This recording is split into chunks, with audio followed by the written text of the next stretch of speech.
Today, it's Paul and Heather and Beat. He dropped out. Told you not to look at him.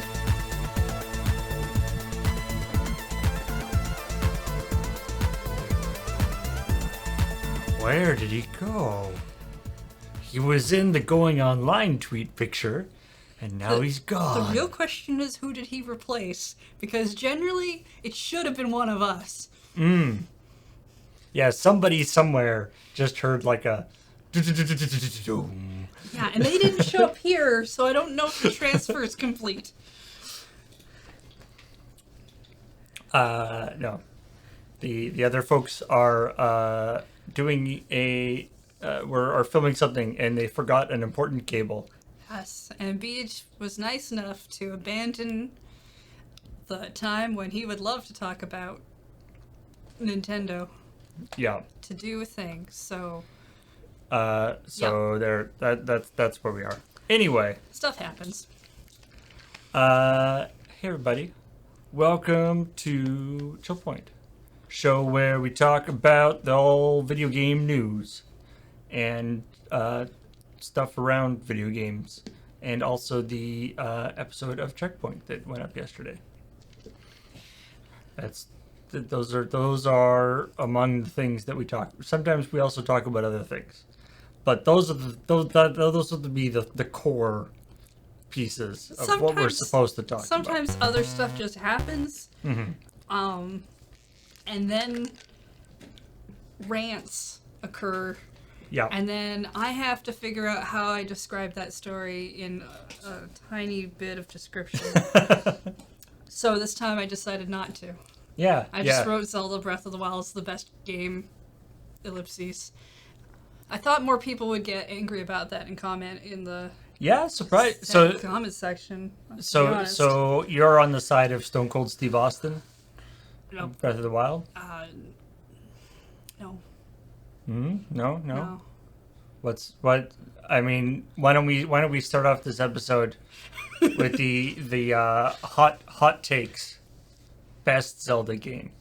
Majora's Mask. Interesting. And yes, nostalgia glasses, but also you can't take that from me. It's true. You can't. I haven't played Breath of the Wild.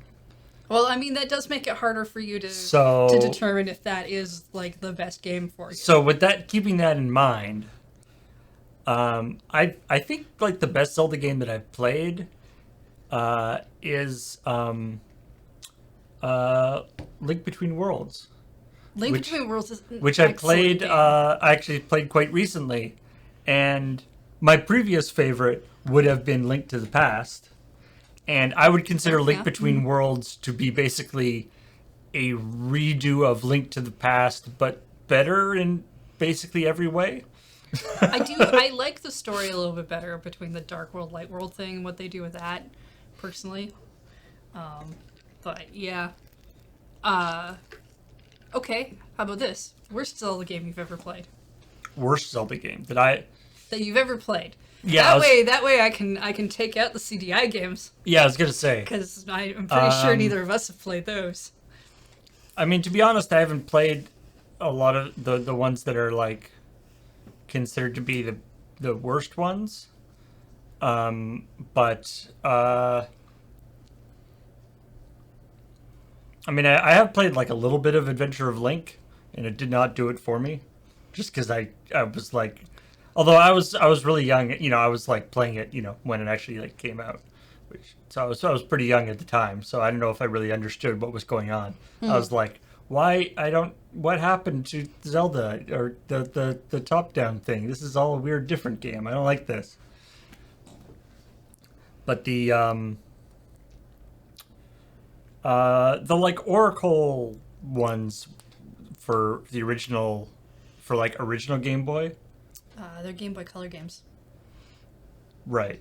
Oh no, I guess maybe I guess I'm thinking of Link's Awakening. I was not like a huge Link's Awakening to me was basically them trying to fit A Link to the Past into a Game Boy cartridge. So it's fine, but just play Link to the Past. It's better. Huh. I'm definitely going with the Oracle games. I've only played one of them, and I was bored to tears. Oh, really? So Yeah, I haven't played. One of them was like super puzzly, and one of them is more combat-y. yeah, Isn't that the whole point? I think I played the one that was more puzzly, which means I do want to play the more combat-y one just to see if maybe I like it better, maybe. But not rushing to do that right now. Yeah, yeah. I do want to play Breath of the Wild at some point, but Oh, you definitely should. I Check mean, it out. it's the kind of game it's the kind of game that I like. It's a very different Zelda game, and I think that just makes it worth checking out at some point. And I mean, when I got a Switch, I was like, oh man, I should get Breath of the Wild. And then, of course, I was like, but it's still $70. And I'm cheap. And there's so many other games I want to play. It is a longer game, too. Yeah. Anyway. Hey, everybody. There's news today that isn't about just which are the good Zelda games. Although that was actually relevant to the news. Because, sure, we'll talk about that one first. That we talked about the fluff piece first. Yeah. That, just to get you armed up before we pound you in the head with the bad stuff. That Stone Cold Steve Austin and Cody Rhodes had a disagreement about... Well, I wouldn't even call it a disagreement. They didn't really have time, right? They were playing a game where you have like a 30-second countdown timer, which I think is what makes it so much more funny when it's like, oh, what's your favorite Zelda game? Oh, Ocarina of Time. No, Breath of the Wild is better. Like, now we have to move on because you have things to do and you can't actually argue with it. And the implication there is like, no, you're wrong. Your favorite game is Breath of the Wild. It's like, it wasn't even what's the best. It's what's your favorite. And it's like, no, you're incorrect about what your favorite game is. Because Stone Cold said so. Yeah. I would love to get into it deeper. I mean, Steve Austin's got a podcast. I want him to like go into detail about why Breath of the Wild is better than Ocarina of Time. Ideally, referencing the actual the storyline. And how the two games fit into the Legend of Zelda chronology. I want him to be like a super big Zelda nerd. Well, yeah, I mean, I want everybody to be a super big Zelda nerd. That's just how I would like the world to be. That would be much easier on me. And I'd have definitely a thing to talk about to people. I guess I should say I want him to be a Zelda nerd. Any kind of Zelda nerd he is automatically going to be super big just because of the fact that he is a super big person. Oh. He's just a large man. Yes, I suppose we could go that route. And then Beej really glommed on to the fact that Our Lady Peace was his favorite band, which... I guess was for I guess the a lot of us in the boomer. Wait, no, we're not boomers. The millennial range. That's closer to what we are. Yeah. Yes. At least those of us who grew up in or at least were listening to music in the 90s as sort of a formative high school music time. Our Lady Peace was one of the bands that was pretty high popularity in Canada among those so lots of people have positive thoughts about it. And what I love when I was looking for images of this, for one thing, by the way, the poster at the end of this video and everything that's totally true. Our Lady Peace is going to be in Victoria on June 6th, like in a month. Cool. For a concert. I'm still afraid of crowds. So yeah, I don't have any. I'm not gonna go. But it's just cool that they're still doing stuff. But my favorite part though is that when I was looking for images for this, there's like the quintessential like 90s indie rock band image, which is like all the band members like standing in a field looking kind of sad or looking kind of like uninterested. And and so but finding the right image, finding the right one of those images was difficult for one thing, because like you look for like Our Lady Peace and a bunch of those came up, but it turns out some of them aren't actually Our Lady Peace. They're like other, because it'll be like on a web page that's a big list of similar bands. And so you have to make sure it's like, wait, this guy isn't the same guy as this guy, or is he? They have different hair. I can't tell because they all look kind of the same. I'm pretty sure agoraphobia is fear of open spaces. Yes. Not fear of crowds. I don't know particularly what the fear of crowds is. There is a thing that is that, but yes. But yeah. I mean, yeah, we all kind of get that a little bit over the last couple of years. Yeah, it's less. Less a phobia and more an uncomfortableness. More, yeah. I wouldn't tell you my phobias, Chad. I don't give that information out on the internet. But anyway, so I when I was looking for images for this, I had to make sure that I got the right group of sad-looking guys, and also I wanted to get I wanted to show when it was like Our Lady Peace when he first says it. I wanted to show like Our Lady Peace, I guess, the sort of iconic image of them, right? That people might recognize. And so if you look for like Our Lady Peace images, there's a lot of pictures of them basically in the same pose, but just slowly getting older over the years. Like a strange, fast-paced. Yeah, those like. So I was like, what's the earliest one of these images where they look the youngest? That's probably like the one. Anyway. I remember Our Lady Peace being big amongst the boys because, in class, because all the girls were supposed to like the boy bands that were out, like 98 Degrees or something. Right. Or maybe Backstreet Boys was relevant then. There were a few of them at the time. So clearly I liked Our Lady Peace because I couldn't be seen as a girly girl. Right. I just remember having fights in home ec. We were allowed to listen to the music we wanted to, and half the class was girls and half the class was boys, and there was a constant fight over which songs got to be played. The Our Lady Peace, 98 Degrees, great battle in home ec class. Yeah, very much. I like it. So yes, anyway. And then also reference to the other formative thing for many Canadians, which is Big Shiny Tunes, which was the compilation albums that Much Music, which is our version of MTV, put out every year. I think every year. At least. I think so. I mean, there were a lot of them, definitely. So tons of people had those albums. Like they were definitely very popular. YTV albums. had a lot of commercials for them. Yeah.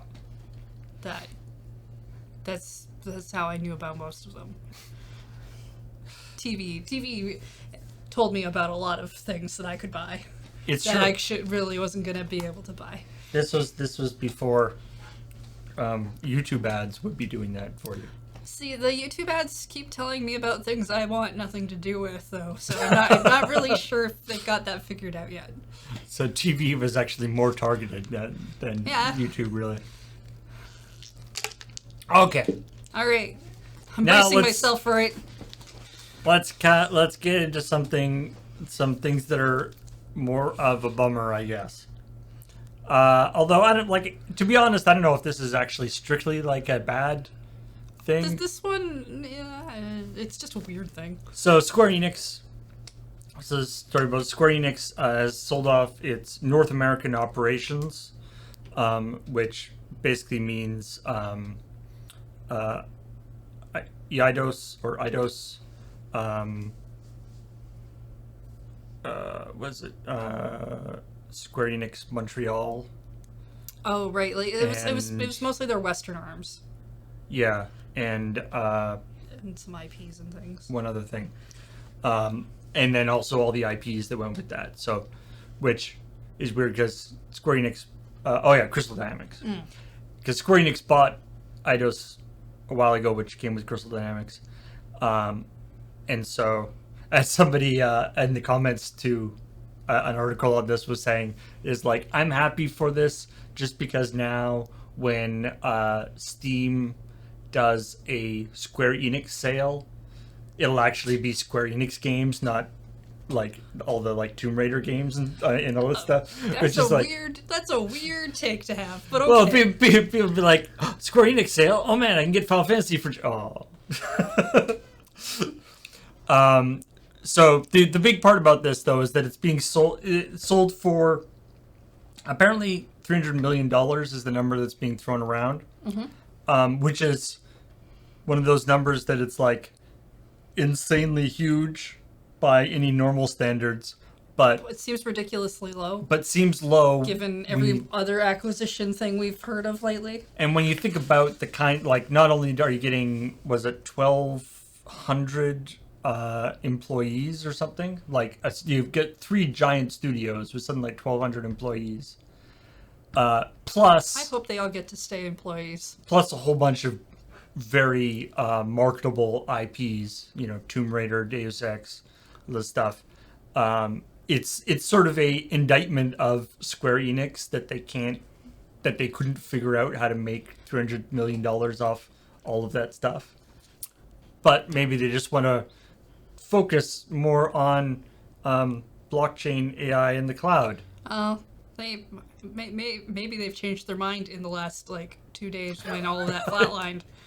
Right, there's a couple of big stories about like blockchain and NFT stuff going down the tube. Yeah, a lot farther down than I'm sure. Yeah. Somebody, I saw somebody commenting on that being like, play, you know, Final Fantasy victory music, but on broken kazoo.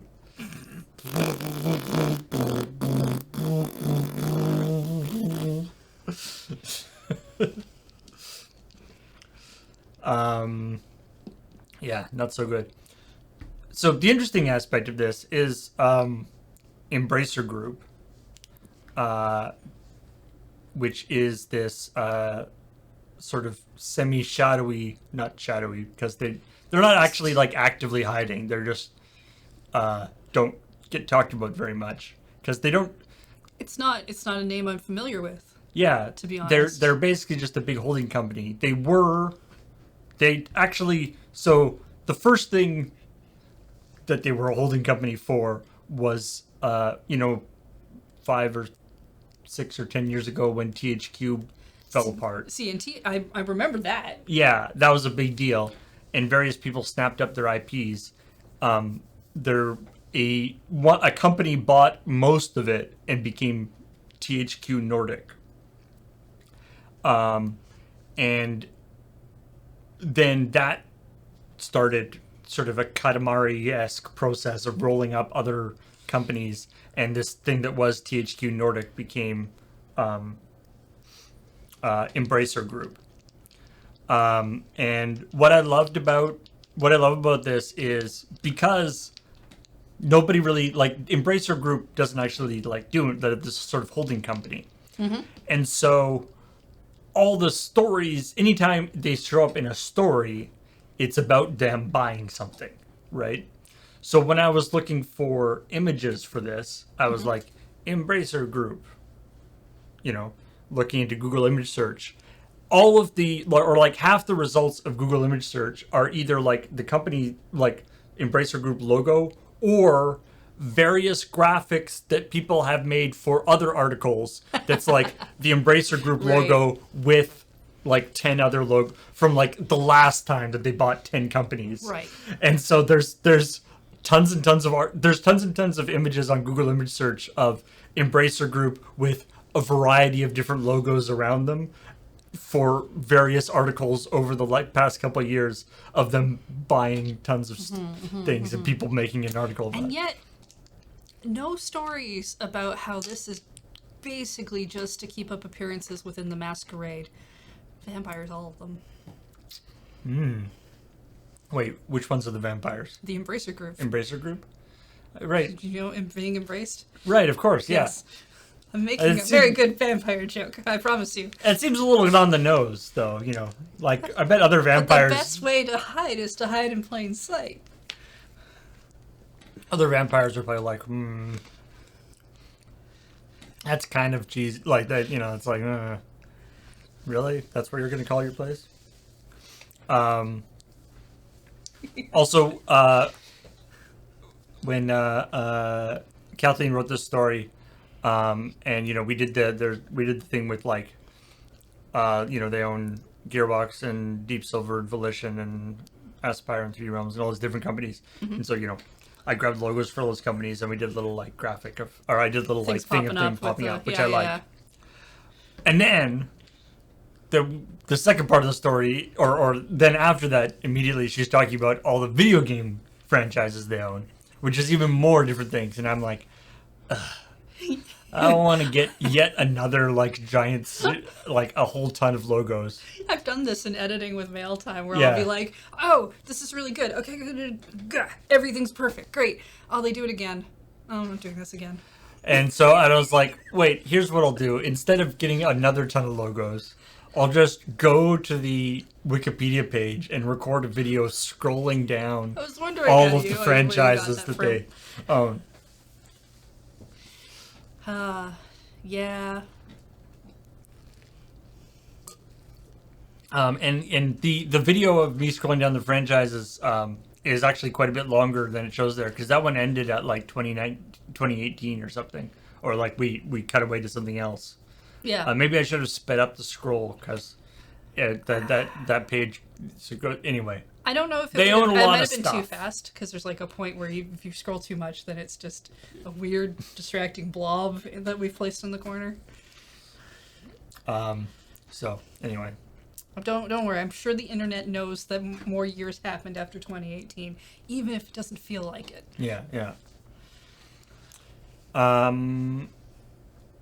So yeah. Hopefully, hopefully Embracer Group. I don't know. Maybe it'll be does something with them. Well, it'd be sweet if they like. Well, I mean, for one thing, there's a bunch of IPs that they have now, and so it's like, hey, you've got this IP now.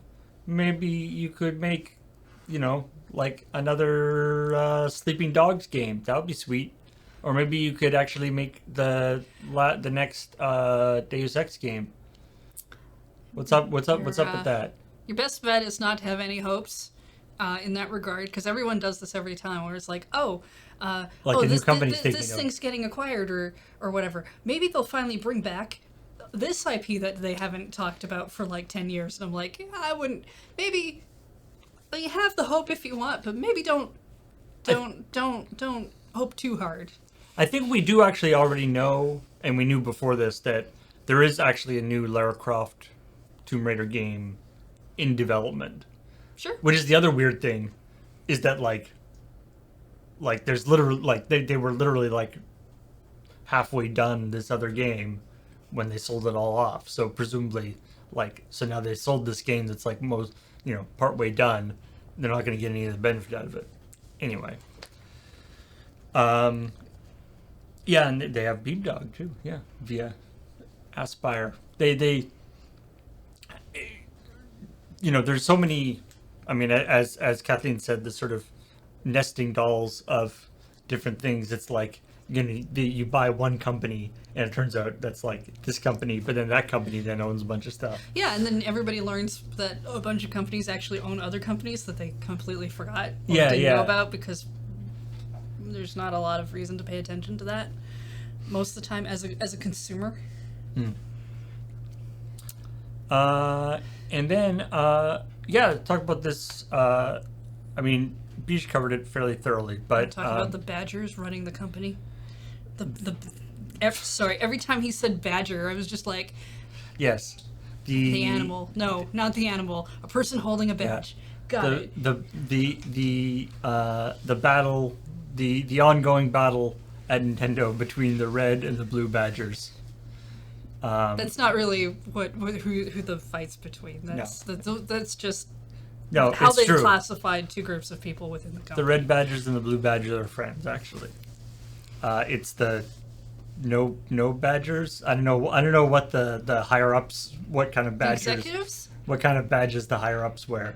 Like maybe a gold badge? Yeah, They do. the gold Wait, badgers. really? Yeah. Oh, I hey. was right. I was making a funny guess. Yeah, no, they wear gold badges. You made it. I did make I'm it. so happy Yay. to see you. Yeah, the gold badgers, I guess. What? I don't know. This idea that that this has been going on at Nintendo for a very long time, and sort of until somebody actually like mentioned it, nobody actually was sort of thinking about it, I guess, is the key. Like, and again, as it's like, yeah, this is not actually that uncommon for big companies, especially in the US, but it's still really shitty, and it's still something that could be and should be improved. So, Like, yeah. Go ahead. No, you go ahead. Okay.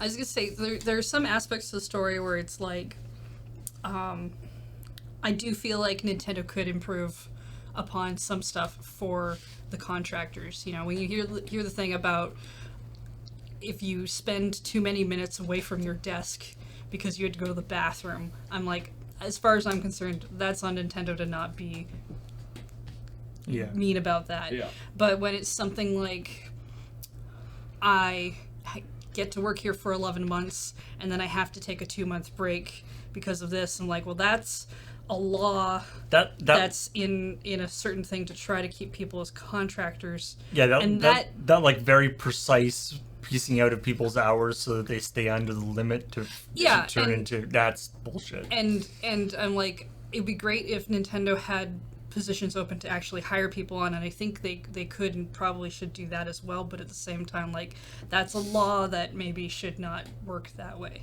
Yeah. I mean, if you can...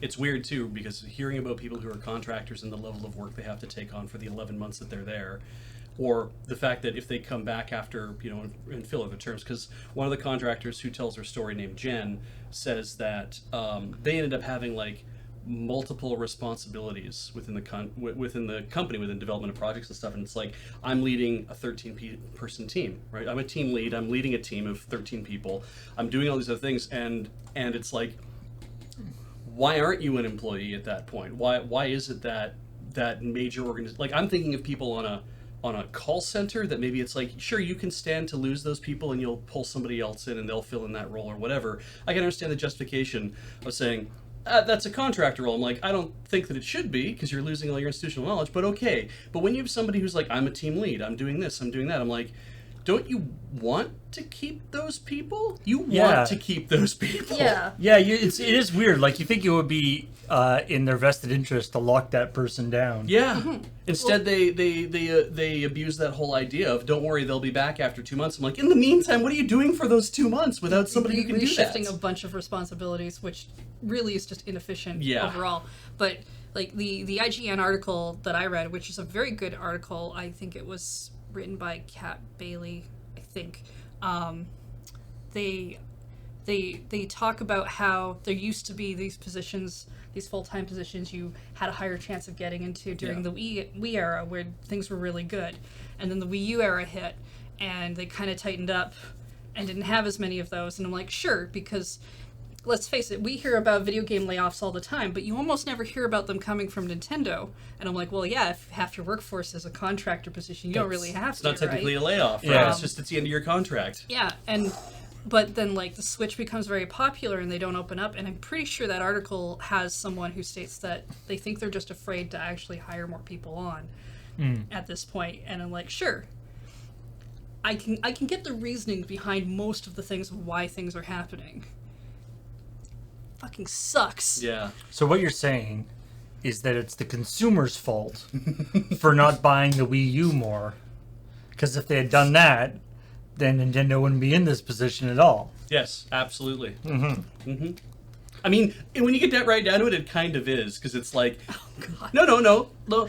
When people don't buy something a company does bad, then bad things happen to the company, obviously. But you can't be like, it's your fault because you didn't buy the Wii U. It's like, you didn't buy the Wii U, and therefore these stupid knock-on effects happen. Right. Yeah. It's like, that's the reason it happened, but not the excuse or whatever. And there's that idea of like, well, what if they just made the Wii U better? I'm like, that's a good argument.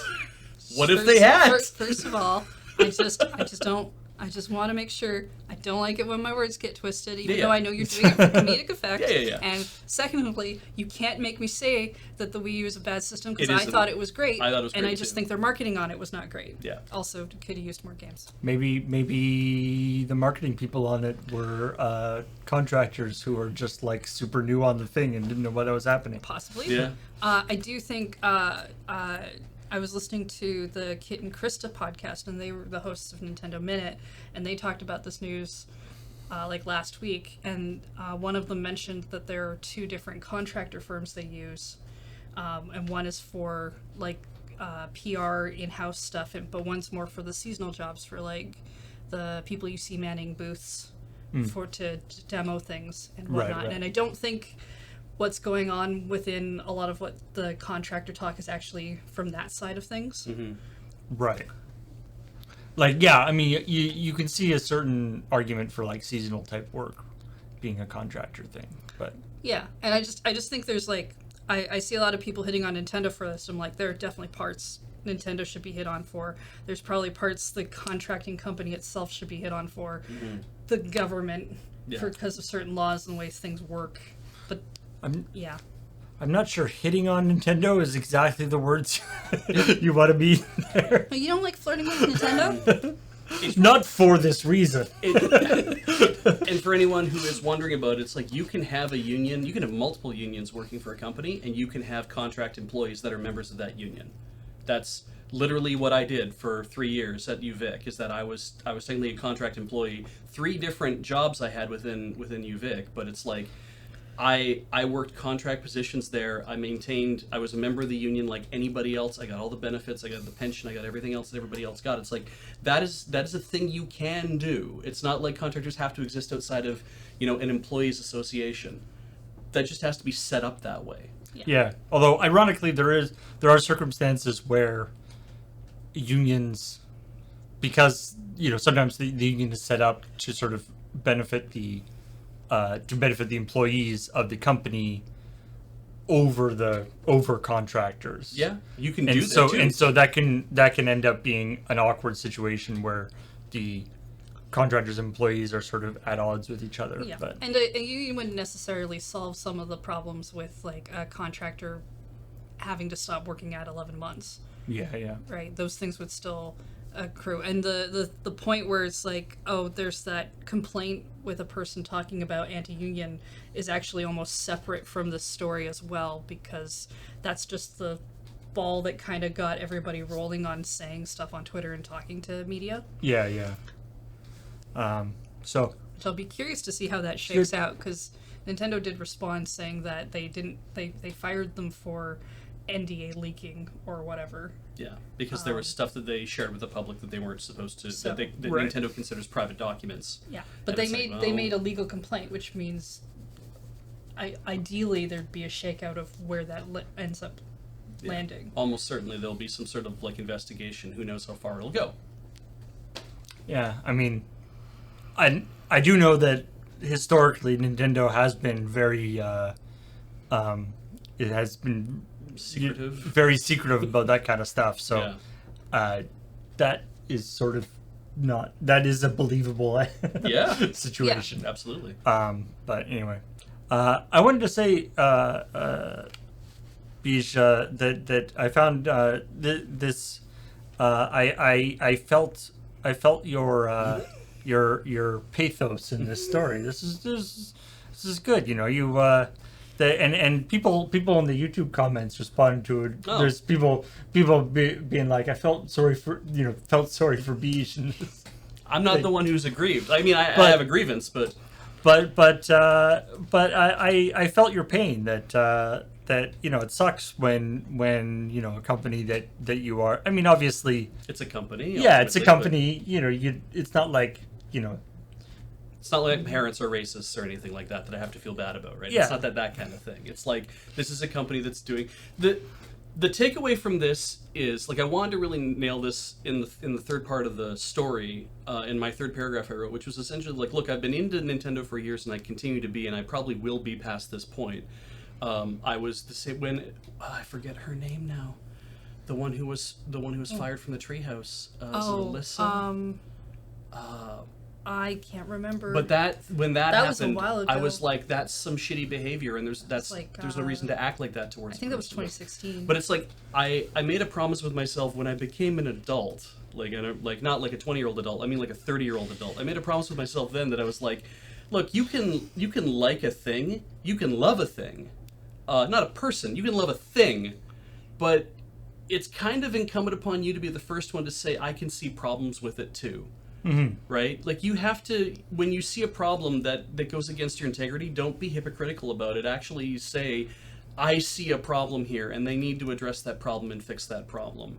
Because I love all the experiences I've had thanks to this company, but they have stuff they have to fix. Oh, sure. And if you're not willing to say that, if you're just going to put the blinders on, it's like, no, they're perfect, they're wonderful, they're whatever, that means that you're not helping the issue. The biggest fans need to put the screws to their heroes. Mm-hmm. But by the same token, the sort of like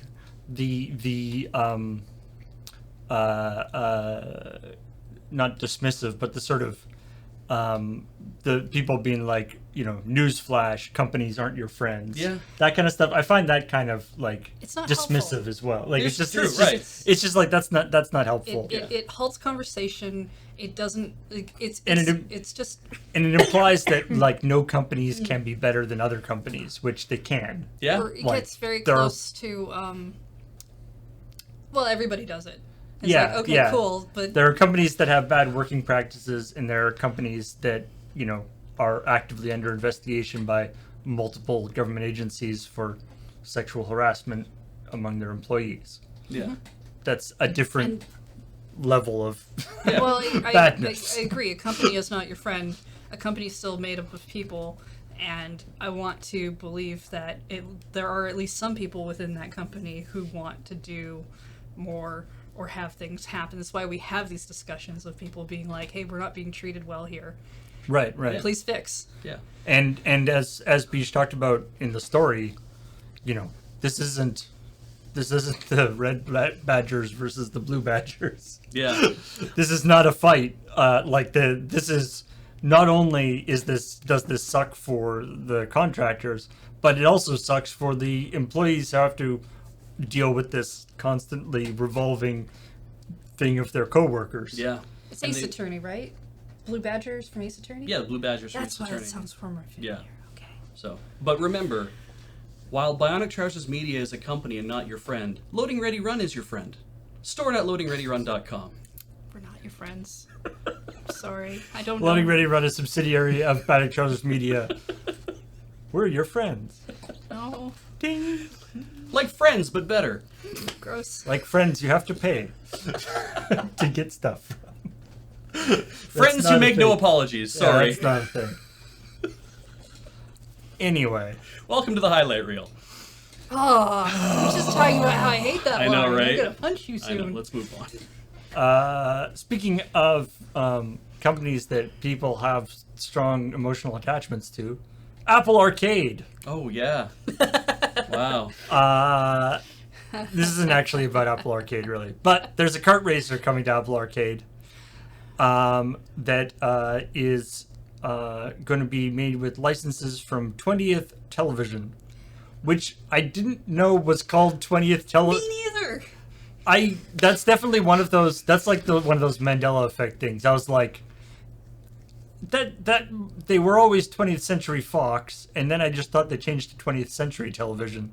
I didn't realize they changed it to 20th Television, You put which that makes no logo- sense. That Yeah. logo that came up without like the extra words that Yeah. I'm used to seeing, and I was just like, "This looks fake." I encourage a lot This of you looks wrong. to go back and look at reels of The Simpsons from like about, I think it's season 10 or season 12 or something like that, where they had actually started to make that change. Like most Futurama episodes end with a 20th Television logo. Yeah. not Fox. Yeah, this is not a Disney Plus thing. This has been around for a very long time. Oh, I mean, I knew they Yeah. left Fox because they make Fox. But it's I'm I wrong. think it's I'm wrong. Futurama episodes end with a 30th television. Right. Because it's 30th Century Right. Fox. Yeah. But it's that thing where it's just like 20th television is so wrong that your brain just kind of inserts and the name of the company, like along the bottom Yeah. was 20th Century Fox Television, but yeah. Anyway, Yeah, that was weird. But the racer that's coming is Warped Kart Racer. yes, Yeah. and instead of I thought it was kind of weird. Like instead of like the Smash Brothers thing or the, when they do like crossover fighting games or whatever, when they have like an assortment of people from different things. This is 5 from American Dad, 5 from Family Guy, 5 from King of the Hill, and 5 from Solar Opposites. Solar Opposites. Which is So a pretty it's- good show, by the way. I have not seen it. It's pretty Nah, good. it's not my I know it's jam. not your jam. It is very Rick and Morty still. But it's like, yeah, very this specific, and I mean it's like, I mean it probably will be fine. Like, as Kathleen said, does this need to exist? Probably not. It's mean- not a. Go ahead. I find Family Guy and American Dad funny in there together because, as far as I'm concerned, it's the same show Oh yeah. most of the time. But it's like the qualities of their various shows doesn't really have any relationship to this kart racer, right? It's funny too, right? Because the Simpsons got their own kart racer years ago, Right. right? So the Hit and Run, I think. yeah, I think so. Oh. Yeah. So the Or was it just like a racing game, or was it actually a kart? I thought it was a kart racer. Anyway. But anyway, the it kind of to me is like, well, The Simpsons and Futurama and like that's the thing. Why isn't Futurama part of this warped whatever? It's like you clearly went to all the animated shows that you own and then said and then said you like, here, give us some of your characters. We're going to make a game that mashes them all together because you are the leftovers, because nobody has making video games about you at all, but we're going to make a kart racer that shoves you in here. Why didn't Futurama get shoved in there too? They were treated like a leftover for so many years. It's like, why aren't they a part of that?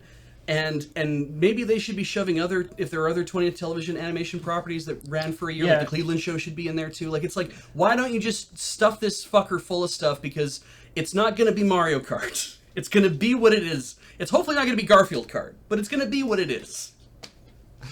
Yeah, like it was the King of the Hill franchise like a big get for a video game. Like I don't feel like people are, banging down the door to make a King of the Hill video game. Yeah, no, I mean, we haven't seen until they can make like a King of the Hill Muso or a King of the Hill Toho game. Then we know that there's some life left in the franchise. I would like to say that, as in reference to the what you guys were talking about in the outro or in the post show thing, that this should just be about Warped Tour. Yeah. Yeah. I Let like me that let idea. me talk about imagine, if you will, imagine this kart racer. I'm just looking at the list of bands that had their big break at Warped Tour. Oh, cool. Black Veil Brides, Avenged Sevenfold, Blink-182, Sum 41, Limp Bizkit, My Chemical Romance, Fall Out Boy, Paramore, Machine Gun Kelly, Bebe Rexha, Katy Perry, Yellow Wolf. I assume that. And Will.i.am and the Black Eyed Peas. Imagine a kart racer. That's the lineup. Yeah. Sounds like a copyright nightmare.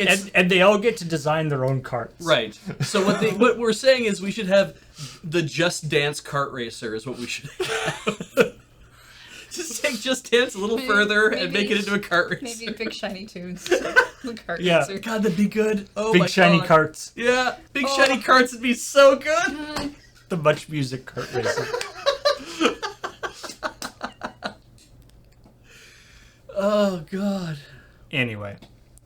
So yes, and then we talked about the best Zelda game. Wait, Beej, now that you're here. Yeah, what's the best Zelda game? Breath of the Wild. What's the worst Zelda game you've ever played?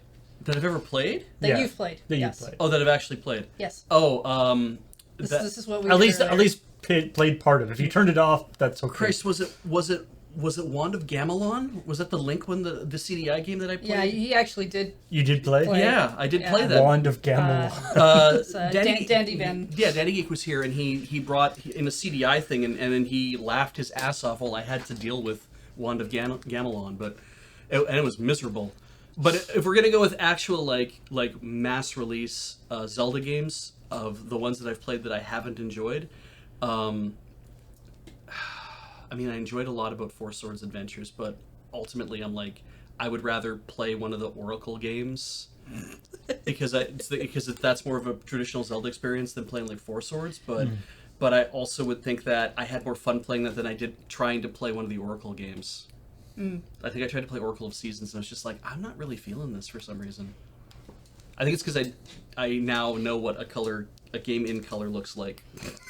so something about playing like Link's Awakening style whatever in this tiny screen on a 3DS is just like, I can't handle this.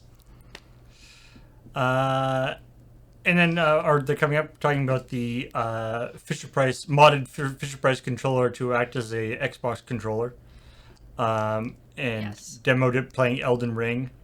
The best thing about this is that if you watch the video of it, the controller, he modded the controller so that it actually does the inputs, but he left the Fisher-Price thing, so when he pushes the buttons, They make it the goes signs. like blue, green. Yeah. So to clarify, this is this Fisher-Price controller is not like an actual controller you typically. It's hook just up like to a play kid's games. thing. It's Yeah. a thing for the kids to play with, and it makes noises. Yeah. And then, but then they wired. He wired it and up and used it actually as a USB controller. It was amazing. Yeah, I think if Games for Babies is ever a thing, that they should have to play with that. Ooh, we have to like make our own. Yeah, well, that's Yeah, what let's Tinker take your Tailor's for. Yeah. All right. Let's talk about some other stories that didn't make it into the episode. Nintendo Rescue. Oh, this. It's a long video. So this is a heartwarming story. Oh, good. A guy I like those. a guy found a Nintendo DS cart on the subway. And Ooh, in London. yeah, on a late night train in London, and he takes it home, and it doesn't work. But then he like cleans off the contacts and stuff, and puts it in, and it works. Not only does it work, but there are 2 dogs in it that have been like all trained up. Tyson and Enzo. And so it's like, however long they've been sitting there, Yeah. not being played. I do know from watching the video that Enzo was 4 minutes old, essentially. So it was very recently added. Okay. And Tyson had been around for an hour and 8 minutes. Okay, so they weren't like long. No, they weren't like totally like I've been keeping these characters for like months and months and all that kind of stuff. It's like no, seems like it was like that means somebody played the game for like And they're an like, hour like and this. then lost it. yeah, probably either lost it or threw it away. Which is even sadder in some ways. But anyway, so the video is just like him like booting this up and like getting to see the dog, and of course the Nintendo dogs are like, because they do the thing where they like try to like go up on the screen and stuff, which is adorable. Bring back Nintendo dogs for Switch. That's true. I really actually. am surprised we haven't gotten a Nintendogs game for Switch yet. He the video he made heavily also relies upon the fact that it's like, why would somebody throw out these lovely dogs? Why these poor dogs were left all on their own? I'm like, yeah, when you anthropomorphize, is that even the right thing to say here? When you push sentience onto a video game creature, it's like it's hard to resist that when they're cute dogs. I shudder to think what like if there is a Switch version of Nintendogs, what the ad you could do the ad campaign could be brutal. No, yeah. Adopt. What are you going to just leave these dogs? I mean, I'm pretty sure they don't. That game's not made in a way where if you don't check in on the dogs, like they starve and die or anything like that. Right. Yeah. Yeah. Like, they don't do the Tamagotchi thing. Yeah. Yeah. No. But I think everyone who got raised with Tamagotchi think about it that way, that it's like, oh my god, my virtual pet's going to die. And it's like, it's not going to die. It's going to go into, like, stasis. It's just going to sit and wait for you to return. At least the battery in the cart stayed Yeah. however long this was abandoned for. Yeah. I don't think there's a battery in DS cards. There's got to be something to hold the save data. Because it's going to... Maybe there's SRAM. That's not backed by... Because you can write to SRAM, right? Like, I think there might just be SRAM on the cartridge. Because the DS started having a clock in the system itself, so they didn't need... I thought there was still something that needed reason. battery for saves, but maybe not. Yeah. I mean, I could be wrong. A little bit of... I'm not really an expert, but I'm pretty sure... It's flash memory? Oh, okay. That Maybe... they stopped using batteries. Yeah, I guess that once makes sense that it would be out. flash memory. Yeah. I'm not putting those back That's up. fine. There was Nintendo Switch Sports has just come out recently. Oh, yeah. Which There have been a few my articles. my old Wii Sports injury is acting up. Some people have broken TVs. Yeah. So there's an article about the resurgence of people breaking TVs by throwing their. Although the Switch little controllers are much lighter than Right. a full size Wiimote. But they do come with straps. Like, Yes. everyone got those straps and like, why the hell would I need these? And like immediately threw them in their drawer somewhere, right? So I Yeah. can understand why people are like, I'm going to play this game. I'm breaking my $800 TV because they didn't think to dig out their straps. But Everybody's got to remember how to put the straps back on and not get them stuck. Yeah, there's that too. Remember that? Yeah. But one of the interesting things about this is something that we've talked about in other games, but when this first came out, there was some talk about that the online mode of Switch Sports was actually fake. The idea was that your computer your Switch wasn't actually going online. You were just getting like it was just like loading a bunch of bots. Oh, yeah, And I've playing heard against this. AIs. And as with many of these things, there is a kernel of truth, which is that apparently, depending on like the first games that you play, and depending on how fast the matchmaking happens, you can have some bots loaded into your game. Okay. Which is something that a lot of online games do these days. Yeah, I imagine with the survival bowling, because it's like 16 people, I think, for that game, that there could be a couple bots that show up there Yeah. to fill it out. And so people were thinking that it was like that it was that way all the time. Yeah. And the thing is, of course, that a bunch of the people who were doing reviews of the game were people who got pre-release copies. Yeah. So they were actually playing against bots most of the time because nobody else had the game. Well, Exactly. there was no online for a lot of people who were doing reviews. Right. Yeah. Oh, okay. And I only know that because everybody I was listening to who talked about the game was like, they had no online mode when we reviewed this. It's just weird to think that this was this caught on as a thing. 'Cause I'm like, it's very easy to tell whether the online mode is real or not. If they're like, oh, you're clicking a button and then you're just playing bots that already exist in your system. I'm like, well, the easiest way to tell that is shut off the internet to your house. Disconnect. Yeah. Yeah. But I mean the thing is to me the idea of filling things with bots, there's all sorts of reasons to do that are totally valid. In terms, from just giving people kind of an on-ramp to the game to filling up spots in a multiplayer thing when there aren't enough people or it's not matchmaking fast enough for stuff. I object to, and Nintendo's definitely not the only people who do this, but I object to when the bots pretend to be people. Like if you're filling the thing with bots, okay, but make it clear that you're doing that. Call them like CPU 1, CPU 2 or something, right? These bots not only like have names, although they're names that are fairly obvious that they're not real because they're like Dave and bot, like they're just like first name, first. But they also like they'll like emote to you and Right. back to you and stuff. Like I think the point, like, filling it with bots is fine. Making the bots pretend to be real people and to sort of convince people that they're not playing against bots, I think is where it gets a little shady. Right, Yeah. so Paul has definitely said that he doesn't believe robots are people. You remember that, Future. Yep, I do not believe robots are humans.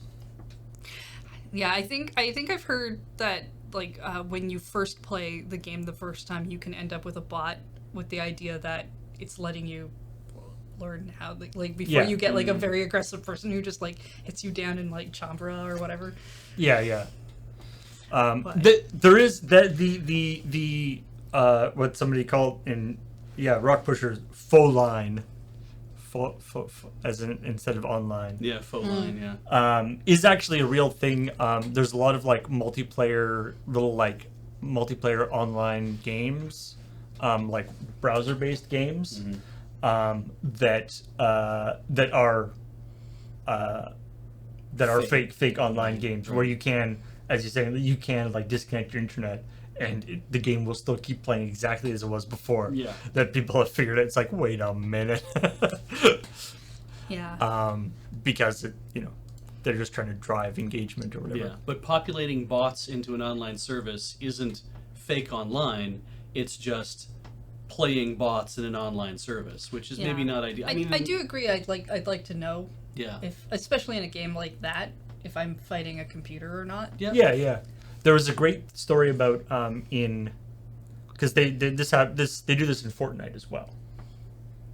It's not not a secret. Yeah. But they do they don't have them called like CPU or whatever they call them people. And so there's actually a next level strategy that people were employing where real players would act like bots, as in like yeah. move in a very thing to lull people into a false sense of security and then go bam. So there's all sorts of meta levels of It's like Spy Party. You're right. Yeah. Thank you, Brozard. Yeah, essentially. in other WWE Superstar video game news. For some reason, there was 2 things about that. The Miz wants to be Johnny Cage, which I'm gonna say right up front, I don't know who the Miz is. Nope. Oh, Mike Mizanin. That doesn't help. Yeah, I know. Me, I couldn't remember his name properly. Obviously, The Miz is a WWE wrestler. Yeah. Okay, I knew that part. Yeah. Okay. Okay. His thing is, I think his gimmick within the company is that he's also like, I'm a famous guy. I'm an actor. Right. I'm like that's like Oh. his. And so, that is the response I see to this is, I've seen people being like, yeah, that fits. Yeah, And like, because he's Mr. Hollywood. it's kind like, of, I right? find the Miz really annoying, but that actually kind of fits for who Johnny Cage is supposed to be. Yeah. So I So guess if you think that's of the two fine. of those, the thing is that I'm not sure if the Miz is like Johnny Cage gives off that really like arrogant asshole kind of persona. I don't anything I've ever heard the guys talk about the Miz, it never really comes across like he's that kind of guy, but he does he smacks of that kind of guy. He's not full on like turn your amps up to 11 that kind of dude, but there's a lot of that in his thing. It's like, yeah, I'm Mr. Hollywood. Everyone likes me. I'm in TV shows and I'm in all sorts of other things and I'm like, All right. and everyone and I think he's a heel. I don't know. It's so hard for me to tell who's a heel and who's a face these days. So Okay, but he wants to really be Johnny Cage in a Mortal Kombat movie. yeah, and this is outside of kayfabe. He's like, I want to do this. So the 2 things. So for one thing, so the Mortal Kombat movie that came out last year or 2 years ago or whatever, the sort of rebooty one, Right. apparently was relatively successful as these things go, and so there is. I don't know if it's already in production or pre-production or whatever, but there is plans for another one. the director has said that Johnny Cage was not in the first one. The director has said that there's a good chance he could show up in the next one. And the Miz says he's been working on his splits, which is of course the Johnny Cage signature move. Yeah. So I do think it's really a good idea to put out into the world what you want to do, especially because now I guess there's a chance that people might know that you want to do this thing, Mr. The Miz. But how many times has this we've seen an article where someone says, "Oh, I'd really love to do thing," that they actually end up getting to do thing? It happens because I don't know if I've seen it often. It happens more often than you'd think, but not as often as people would like. I guess is the answer. Okay. Yeah. The thing is now we're gonna have an article like in like 6 months or whatever. The director is gonna be like, no, the Miz is not gonna be Johnny Cage, and then the article is gonna be Miz fired from being Johnny Cage.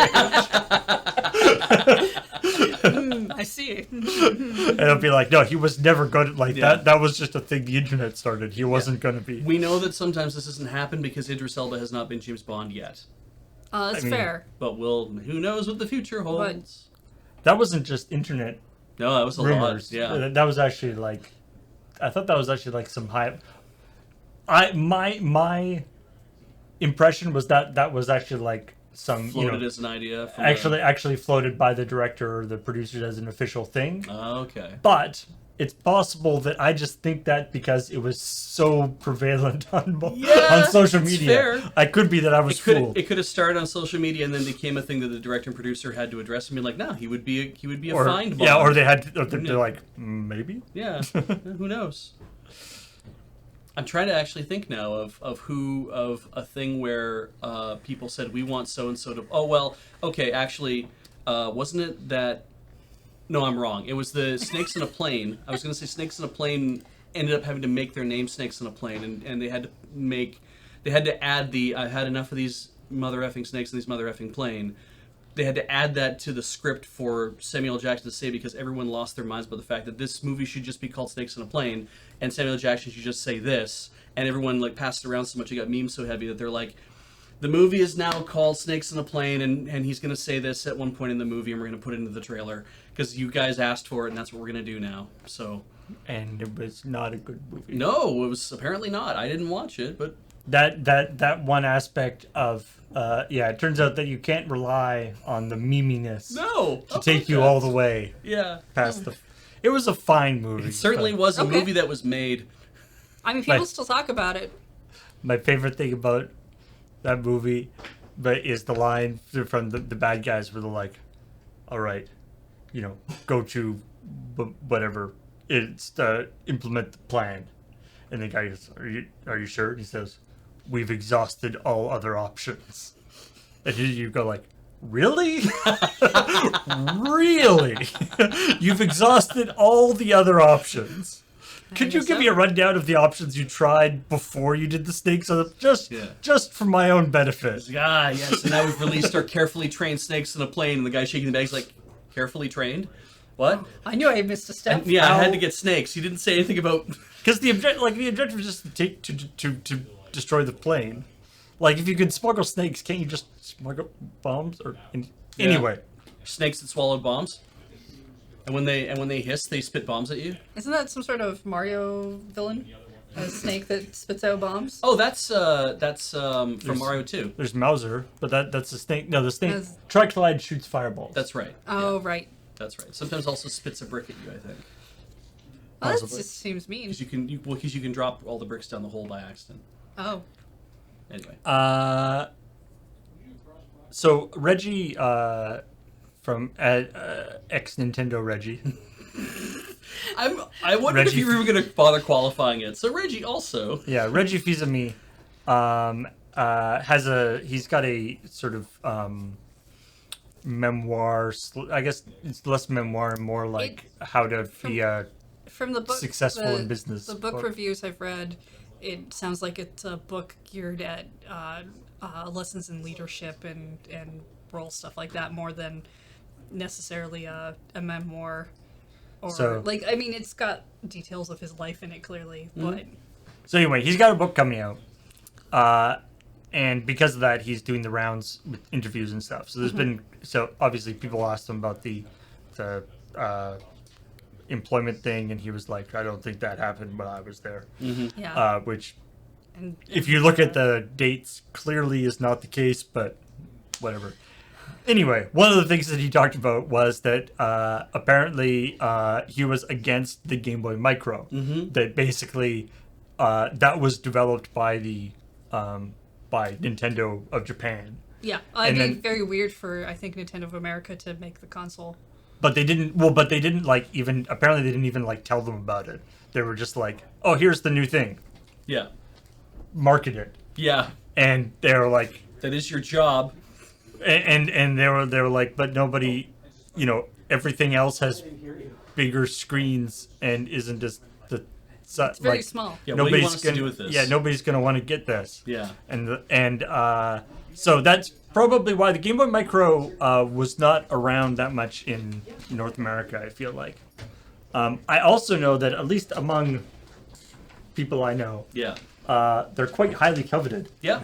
I mean, they like. It's a ultimately- cool little thing. Yeah, and that's really the thing. It's like it's a Game Boy Advance. It's a cool little Game Boy Advance, and it's largely made of metal because they knew they needed the structure for it. Right. I was watching a video on someone repairing one, and I was like, "Oh, it's the whole case is made of metal. That's abnormal for." I think the first handheld device Nintendo's released that was all made of metal is the Switch. Like it has a completely metal case, right? Like it's like I mean, the Joy-Cons aren't. yeah, but- yeah, and it's like so, and this one came before it. That it's Right. like this is like an all metal case, and the plates that go on it. I don't know if the face plate is made of metal or not, but I know that the body itself is made of metal. And there's this idea that it was going to have different face plates, and it was going to be kind of like a fashion thing, Yeah, which, I think was definitely more of a thing in Japan than it was in, sort of phones with the big sort of key fob or the sort of attachments and stuff. Like Yeah. that was sort of more of a thing in Japan than it was in. because they hang tons of shit off their cell phones and stuff. That's always been a thing. And so, he was saying it was too small for like people's hands.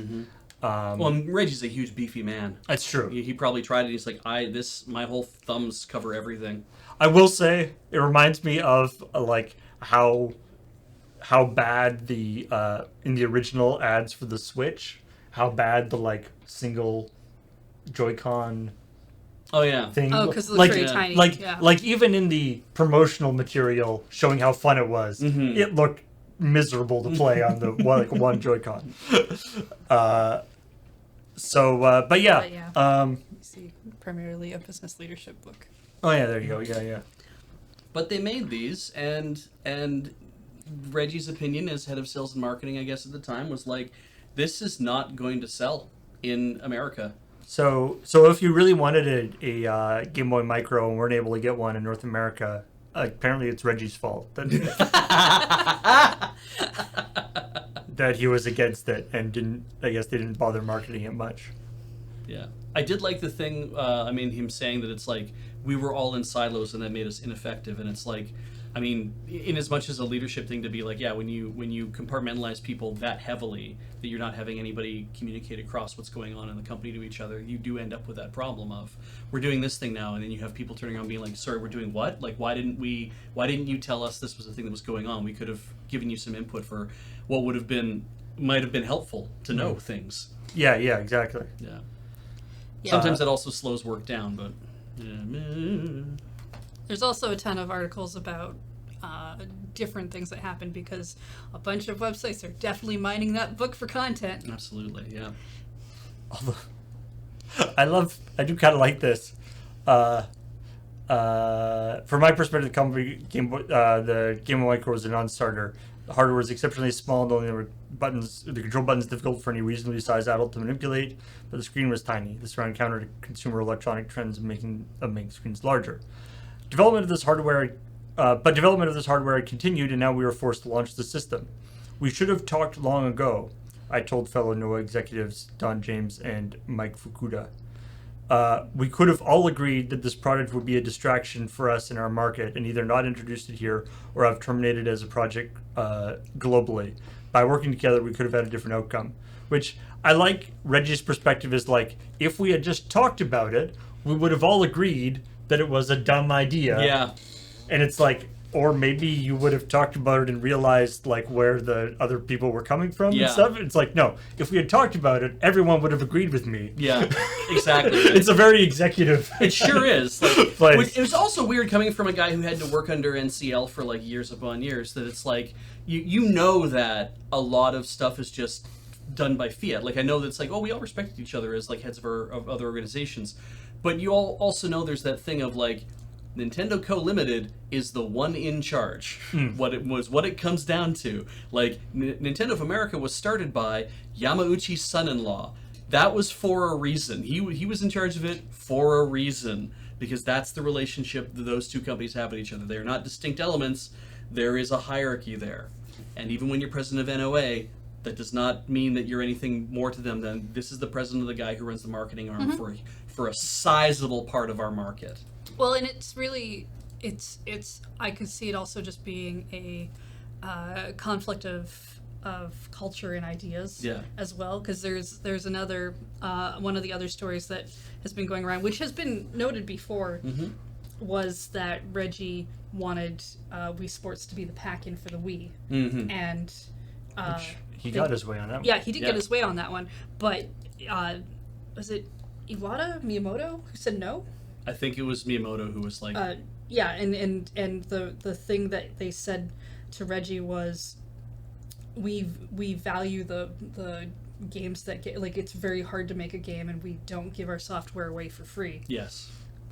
And he had to argue that, and I believe the North American market was the only market that did the pack-in. Yeah. And it was a huge success because you had everybody playing these, like, they got it because they saw the game and like, I want to play this, and so it's like they bought the thing and they started playing it immediately. Yeah, but he talks about it in the interview he did with IGN about his book, and about the idea of having to come at that from a different perspective and point out that this is a way to let people actually see the value of the hardware as well, because it is a clash of ideas of two people seeing things from different angles. Yeah. Also, Wii Sports, great pack-in, would not have been worth it to as like a like it was not. It was effectively like a set of demos. Like 1-2 switch, remember that? That should have been a pack-in. Yeah, Wii Sports was like effectively like just like 5 different demos of what you could do with your Switch, like with your controller. It's not an actual game. No, I mean, in as much as like you can play this thing and you'll have. I mean, I had a lot of fun with Wii Sports before I like started playing other games. But definitely. So it's like we're enjoying it, and it's like if I had, let's think of it this way: if 1-2 Switch was included on the Switch, but not the entire game, right? You get 4 or maybe 6 of the 12 games or 15 games that are on there, and then it's like you get to play this, and there's DLC on the shop that you can buy the remaining 6 games if you want for another $20 or $40 or whatever it is, right? So you're like, I think people might have been like, I'll play this chunk of this thing, and hey, it's fun with my friends. We just got the Switches. We're all goofing around. Sure, yeah, I'll pay the $20 and I'll get the next pack of games to put in here, and we'll all play those. I think people would have done that. I think more people would have done that than people who bought 1-2 Switch in the first place, or even like because they would have passed on them. Somebody like we bought it because we wanted to show it off when we got our Switch. Well, yeah, but it's like, a fun thing to do for so many other people read the reviews and were like, I don't see what the point of this is if I'm playing it by myself. I don't think if people got part of it for free that they would want to pay for DLC for it. That just doesn't. It's not a thing. I think in a party situation when you're playing with a lot of people, you might be like, "Are there any more games?" It's like, "No, but there's a DLC thing. We can buy another pack of games." And somebody be like, "Shit, go buy the pack of games," and be like, "Yeah, okay," and they go buy a pack of games, where it's like more of a demo. I've played this game without having to pay for it myself. Yes, and not a single part of me can imagine the situation of, "Oh, hey, there's more DLC for that. We should totally buy it." Right. So I disagree. Yeah, no, and whereas on the other hand, I'm like, I think you would have pulled people in to do that. I think they still would have done pretty well. I don't know how much 1-2 Switch sold, but obviously paying $60 or whatever we did at a pocket, $70 at a pocket for this I can see it right over there on the shelf. It's like we have played it once. Supposedly, there's a rumor that there's a sequel-like game that's like 1-2 Switch that's supposed to come out at some point. Why? And 3-4 Switch. and if that's true, maybe you'll know. I don't even. Yeah, but who would bother? That's what I'm saying. Speaking of things that some people might like and other people might not, Oh no, that could be anything. I want you to imagine. So there's a new flavor, Okay. a special edition flavor of Coke coming out. Okay. Yeah. Okay. And All right. the flavor is, I'm going to tell you the name of the flavor and imagine what this tastes like. Pixel. Rock sugar. It's pixel flavored. It's rock sugar. It's just big chunks of sharp. It's just There's, calcium. it's like a bubble tea. Like just- there's actually chunks in it in the thing. flecks of obsidian. All right. So pixels are in video games, and the only taste associated with video games is Switch carts. So that. So okay, pixels. The flavor of the Switch cards that are deliberately designed to be unappetizing. Yes. So pixels are red, green, and blue. So it's either going to be is there a berry or some sort of fruit that has red in the name? Because I know there's green apple and there's blueberry. Is there a red something or other? There's not an actual name of a fruit that has red in it. I mean, Red raspberry is just a description of a raspberry. so is green apple. Yeah. That's fair. So blueberry. So it tastes like blueberry, Paul. Does this taste like blueberry? No. What does it taste like? Who Who knows? All right. It is a limited edition pixel flavored soda that was born in the metaverse. Oh, Ew. It goes on sale. Last Monday. It's called Bite. Coca-Cola Zero Sugar Bite. I mean, I do like the logo for the. Less than being done with 25,000 pixels. twin packs will be made available, so they're probably gone now. Although I doubt any of those people will actually drink it. It's probably just people collecting it. Yeah, it's Coke collectors collecting it. It is okay. Here we go. It's an innovative taste inspired by the playfulness of pixels, I beg your pardon. rooted in the experiences that gaming makes possible. Like tea bags. This tastes like tea, doesn't it? It's tea bagging. The drink's bright, upfront taste is reminiscent of powering up a game, Shit. and its refreshing finish makes for a perfect gaming companion. Coke size says. Imagine, sitting down and writing that, and being like, so what does it taste like? Just being like, oh, that's my work for the day. Yeah. How many Coke flavors do they make? Like, I know that That there's... is not what I thought it was. Right? There's cherry, vanilla. There's I just zero want to sugar sit. versions of It's all like that. I want to sit that person down and just be like, so what is this? Starlight. Yeah, Starlight's... They got 7-Eleven. We could go get some. So, but it's just like I want to sit that person down and be like, so what does it taste like? Oh, it has innovative taste inspired by the playfulness of pixels, rooted in experiences of gaming to make that gaming make possible. Okay, so what does it taste like? And just keep asking, what does it taste like until you get an answer. It tastes like Frenchie and electric eel. It's like I'm gonna say, what does it taste like? Yeah. And now I'm gonna start slapping you every time I say, what does this taste like? Has a snake ever spit in your mouth? That's what this tastes like. It's very sharp forward. It's full of citric acid and like- phosphoric acid. Hey. I have a control here to the electric shock in your chair, and I will turn it up one level every time I have to ask this question. What does this taste like? Well, apparently it tastes bright, and then it finishes refreshingly. Yeah. Uh, I don't know. That's all I wanted. Just say I don't know. Yeah. They wouldn't let me try it. They just told me to write something.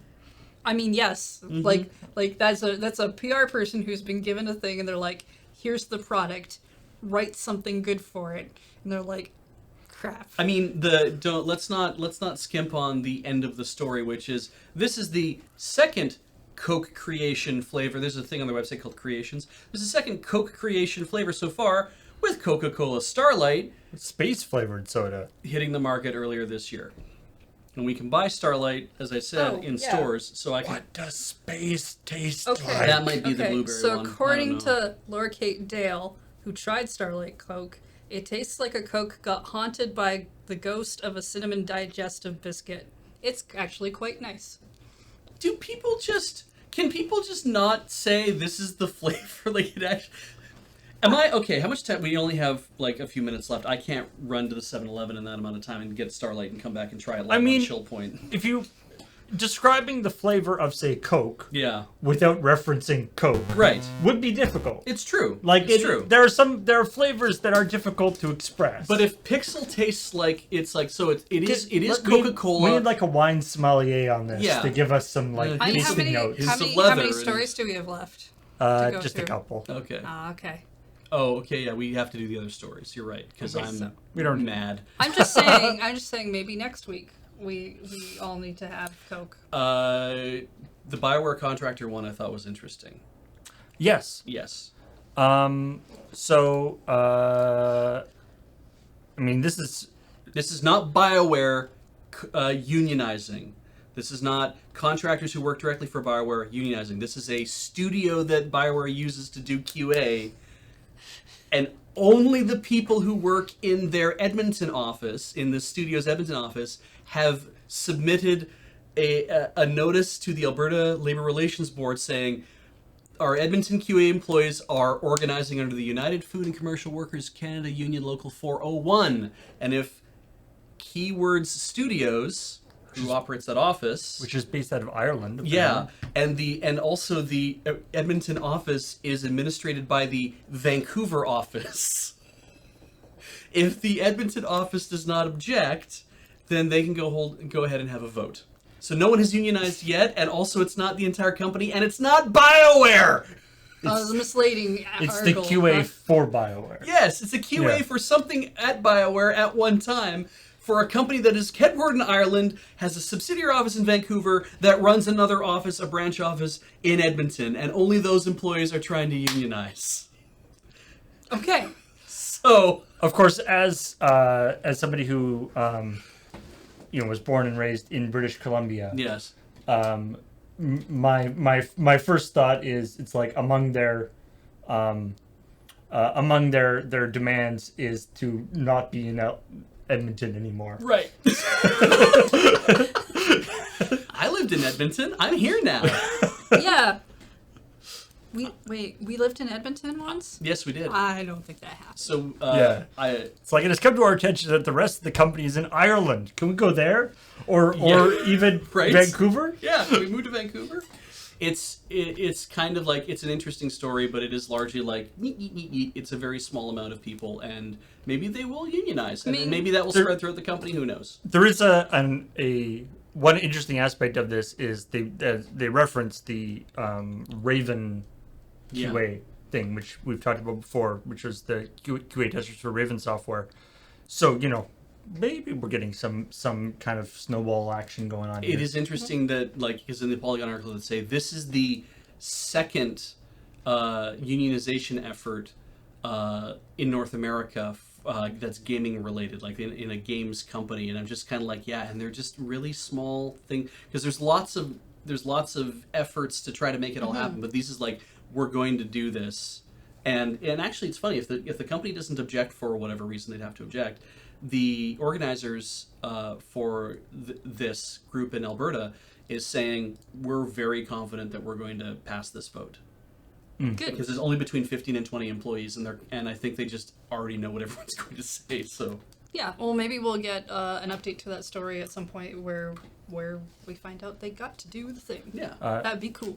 Anyone wanna I definitely want some of these shoes. laugh at No. or check out some Pokemon Haute Couture? I like how you changed that the last second. I mean, we are going to laugh at, but we're also going to check out. You have to be careful when you say haute couture, because that's a very specific, specific- thing. That's right, like right. saying champagne, right? Yeah, it's probably just couture. Yeah. Irregular Choice is a company that is known for its quirky footwear, and is making some sweet Pokemon shoes and bags. Which is really cool. Yeah. These are very, like, I like the fact that it's rather than just be like, we got some fabric and made a shoe out of it. They're like, no, we made these elaborate. I mean, I never wear these shoes because I would be afraid of them ever, like, getting dirty. These are not everyday wear. There's like a Squirtle in a... You mean these are not everyday wear? I would wear them everywhere. They would fall apart. But like the rest, I feel like the commitment you would want to make to have the rest of your outfit Yes! be appropriate for these shoes. Yeah. Is like a whole thing. Yes. Uh-huh. Mm-hmm. Like that will be an amazing outfit. Yeah. I mean, I think the sparkly, fun Togepi and Jigglypuff shoes are fairly normal everyday wear. The closest thing I can think is maybe the Pokemon Dreams light up flats. Pikachu Ooh, Dreams. do they light up? It says light up flats. Shoes with lights. Definitely. I object to them having to specify that it's an adult sneaker. Yes, we assure you these are adult sneakers. Yeah. I mean, like, adults are the ones who be able to buy these things. The prices are quite high. Are there, I guess there, I was going to say there, how many kids sneakers are that, but of course there are lots of kids sneakers that are that price. These like cowboy boots. And the squirrel canvas shoe, like that is. Oh yeah, those are just fairly like, practical. Yep, yeah, these are pretty nice. Yeah, very straightforward. It's the ones with the giant characters on the side, and the spooky days. The things with the like, you know, the one with the Bulbasaur in the heel. Mm-hmm. Or the Squirtle, or what was it? It's a Squirtle. Is it Squirtle? Oh, Squirtle, yeah. That one's. Oh, you can get different ones. Oh, you get like Eevee. It's like a whole terrarium in there. Squirrel. Yeah. Yeah, I mean, I've seen shoes like this before where they have that kind of. I think they've got an Eevee in one foot and a squirrel in the other. Okay, that makes sense. But yeah, like this is not that different from other fashion shoes I've seen. How do you get them out to fight though? That's not all Pokemon have to fight. Some of them can just sit pretty. Are they actually encased in resin? They have to be encased in like clear resin, right? I mean, probably. It's not that's not a metal cantilevered piece that that's holding your foot in shape, I imagine. So. I mean, there's a piece in front of it too. Yeah. Encased behind clear plastic. It's behind clear plastic, not in. So yeah. Okay, so they made a bubble and then yeah, makes sense. Anyway, I always enjoy different it's not just like here's the shirt with the picture of the guy on it. Mm-hmm. It's like people just doing all sorts of super wild and crazy takes on it. Speaking of wild and crazy, there's a video game called Save Room. Okay. That basically it's the part of video games. They're talking about Resident Evil 4 in this one, but there's lots of other video games where you try to fit. I mean, Escape from Tarkov. James spends a lot of time, moving his inventory around and Tetris stuff. Yeah, luggage simulator. That's what this is. This is actually a Tetris luggage simulator.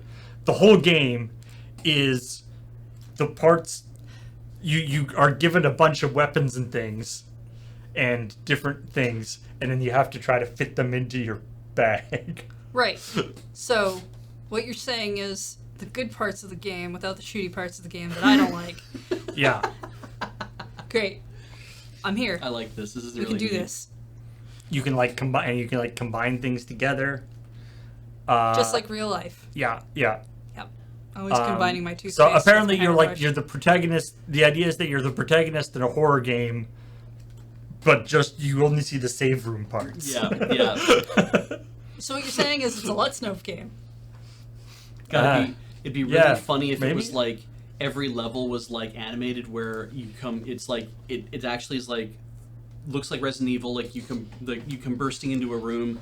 and the protagonist, like, it's all cutscene, right? The protagonist bursts into a room and shoves the door behind them, and like then goes and opens their bag in the moment, or their case or whatever. And the moment it does that, it kind of like goes whoop into the thing, and now you're in the game. And then when you're done and you hit save, it closes it, and the guy like pulls out a gun and runs into the hallway, and it all fades to black, and it's like.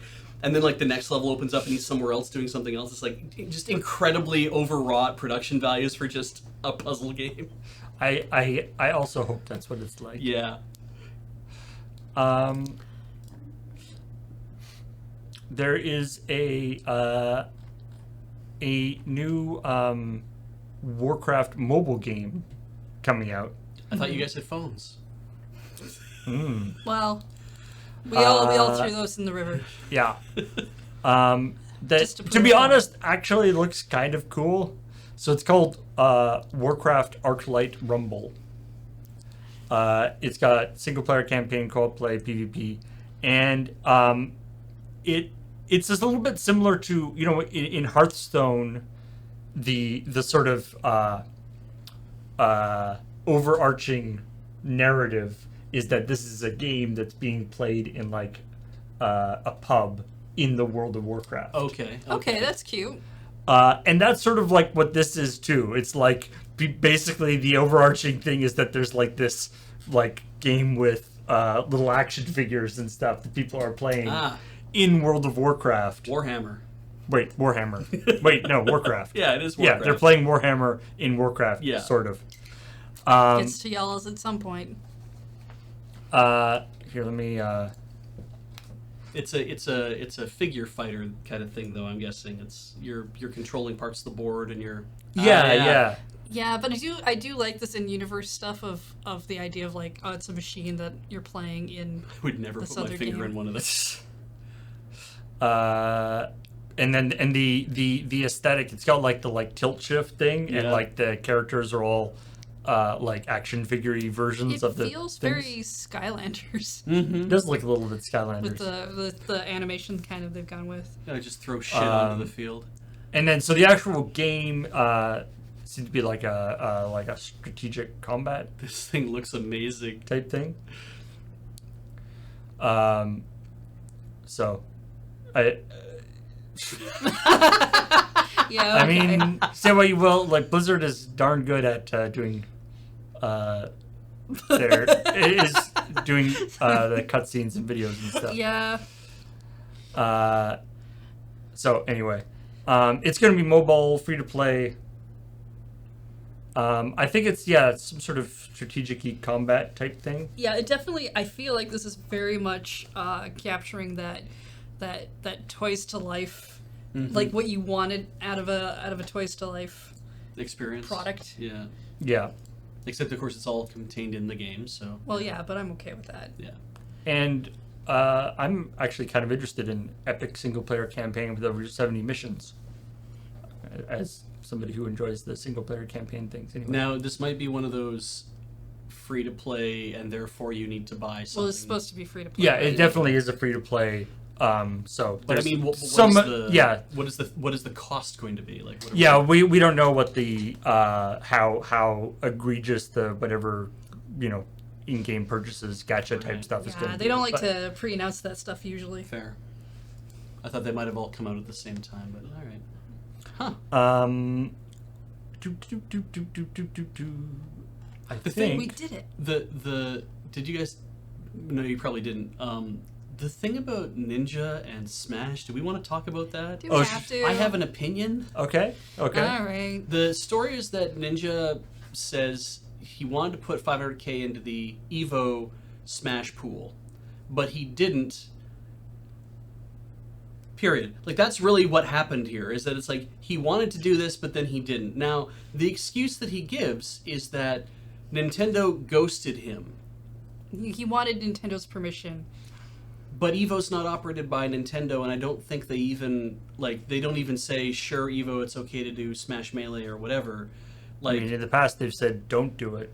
Yeah, right. Fact. So it's like, I don't, if they're already operating outside of Nintendo's things, like, to me, it struck me as kind of, I wanted to do this thing, but then because I couldn't work with Nintendo and make it a big thing that gets to highlight, me giving out $500,000 and also getting to work with Nintendo on it, I just chose not to do it.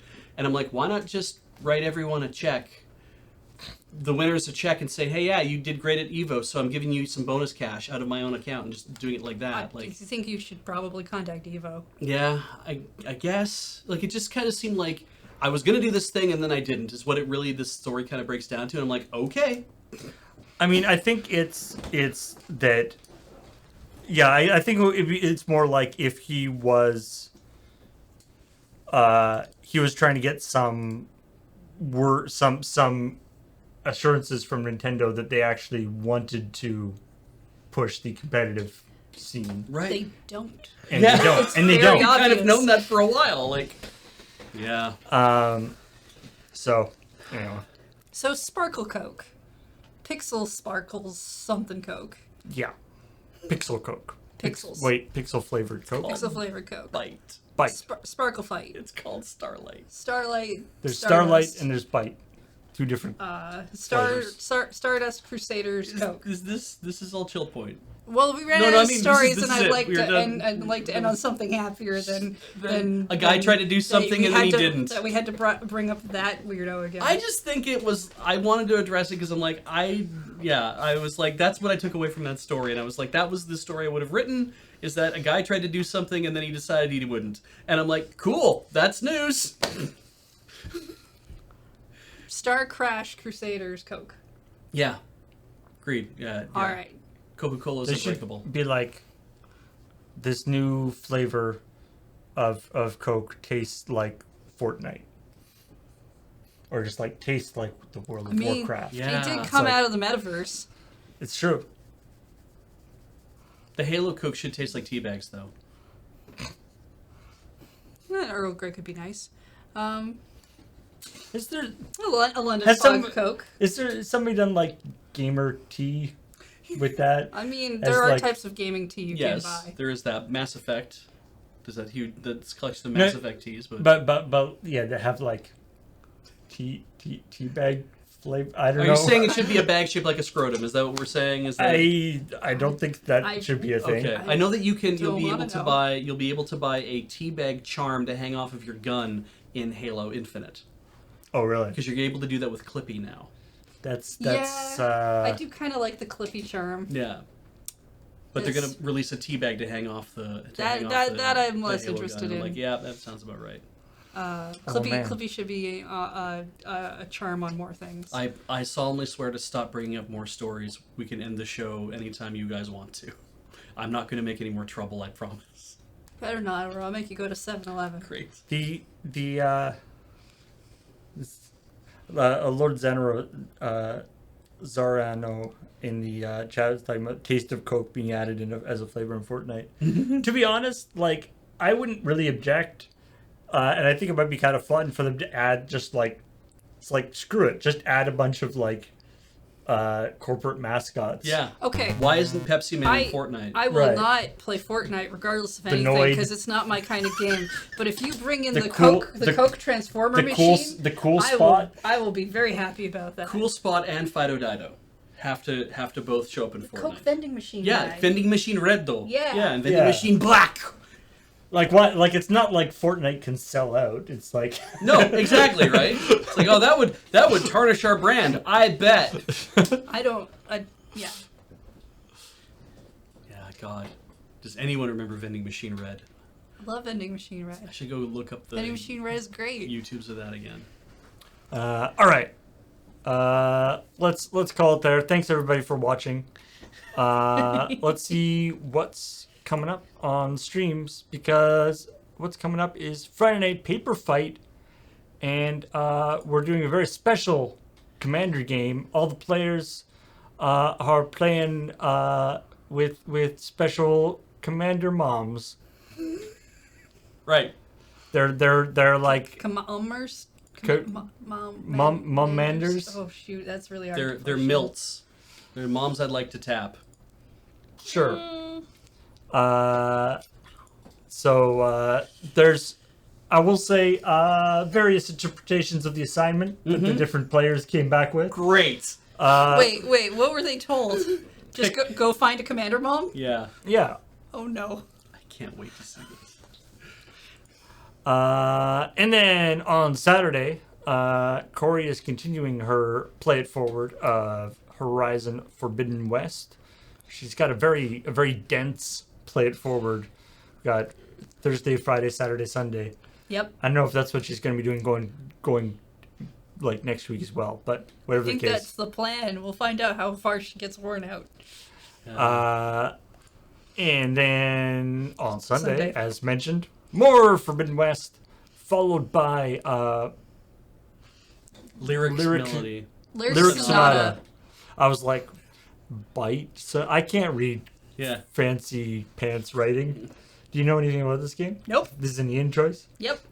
Also, chances are good. I don't think Ian knows anything about this game either because I think we took it straight out of the spreadsheet.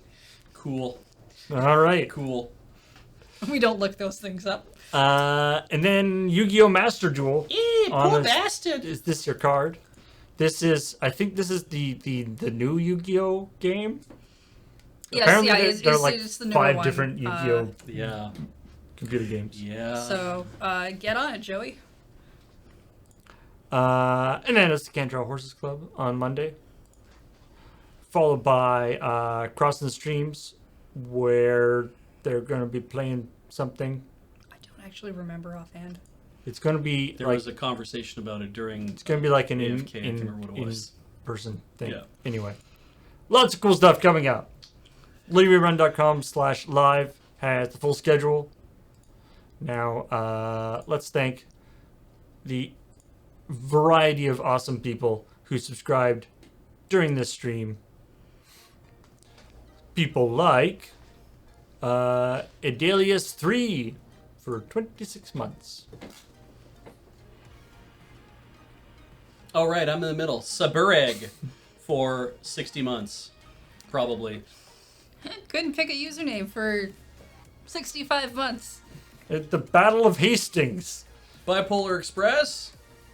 Other people I missed the names of. I love that the Battle of Hastings is subscribed to us. Yeah. It's just This weird time loop they're locked in. Sometimes you need an easy win. So, thanks everybody for watching. I'll be back in a little over an hour with Friday Night Paper Fight. But until then, talk to y'all later. Bye.